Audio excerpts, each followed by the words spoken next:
रोली और मधुबाला जाएंगे जेल और रूही और नहार होंगे फिर से एक, जिसे देखकर अग्नि बनाएगी रूहान के सहारे घर में वापस आने का प्लान, क्योंकि जहां अब रोली फैसला कर चुकी है कि वह रूही को बबली कुमारी साबित करके हमेशा के लिए इस घर से बाहर कर देगी, जिससे अब रूही के सामने एक और बड़ी मुसीबत खड़ी हो चुकी है, क्योंकि जूही को छोड़कर घर में कोई भी इस बात को मानने के लिए राजी नहीं कि रूही कोई चोर नहीं बल्कि सच में रूही है। इसलिए जूही घर वालों के सामने काफी गिड़गिड़ाने की कोशिश तो करती है, मगर रोली की वजह से सबको यही लगता है कि जूही इस धोखे में है कि वो औरत जूही की बहन रूही है। क्या रोली और मधुबाला जाएंगे जेल? और अग्नि का अगला चाल क्या है? क्या कभी आपने सोचा है कि एक घर में रहते हुए कोई अपनी ही बहन के खिलाफ इतना बड़ा षड्यंत्र रच सकता है? ऐसा षड्यंत्र जो न सिर्फ रिश्तों को तोड़ दे बल्कि किसी की पूरी जिंदगी बर्बाद कर दे। रूही के साथ भी कुछ ऐसा ही हुआ।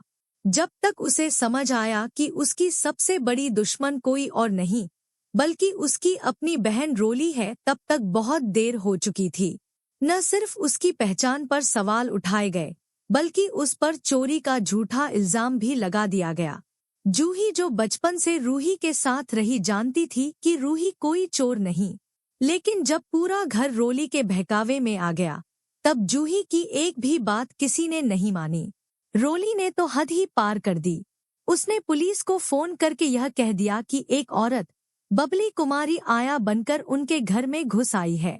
पुलिस आई और बिल्कुल उसी प्लान के मुताबिक चलने लगी जैसा रोली चाहती थी। रूही डर गई थी, बहुत ज्यादा डर गई थी। उसे समझ नहीं आ रहा था कि इस जाल से खुद को कैसे निकाले। उसे सिर्फ एक ही उम्मीद थी, नहार। वो नहार जो अब बोल नहीं सकता था, चल नहीं सकता था, लेकिन रूही जानती थी कि अगर वो हार गई तो नहार की जिंदगी भी तबाह हो जाएगी। रूही ने नहार से कहा, अगर आज तुमने मुझे नहीं बचाया तो मैं हमेशा के लिए चली जाऊंगी। ये बात सुनकर नहार के अंदर की ताकत जाग उठी। उसने जोर से चिल्लाया और उसी पल उसके हाथ पैर काम करने लगे। वो उठा और पुलिस के सामने खड़ा हो गया। उसने चिल्लाकर कहा, रूही कहीं नहीं जाएगी, जाएगी तो रोली और मधुबाला। नहार ने सबको बता दिया कि कैसे रोली ने उनके एक्सीडेंट की साजिश रची थी। घरवाले सन। आखिरकार पुलिस रोली और मधुबाला दोनों को गिरफ्तार कर ले जाती है। घर में सन्नाटा छा जाता है, लेकिन कहानी यहीं खत्म नहीं होती। घर के बाहर खड़ी अग्नि ये सब देख रही होती है। उसे अब रास्ता साफ दिख रहा है। उसने सोच लिया है, अब वो खुद को नायक बनाकर इस घर में दोबारा दाखिल होगी। वो कहेगी कि उसने अपनी जान जोखिम में डालकर रूहान की जान बचाई।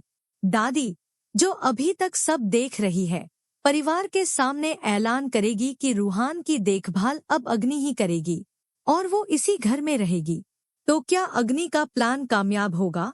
क्या रूही और नहार को फिर कोई नई जंग लड़नी पड़ेगी? With that said, thanks for watching and until next time.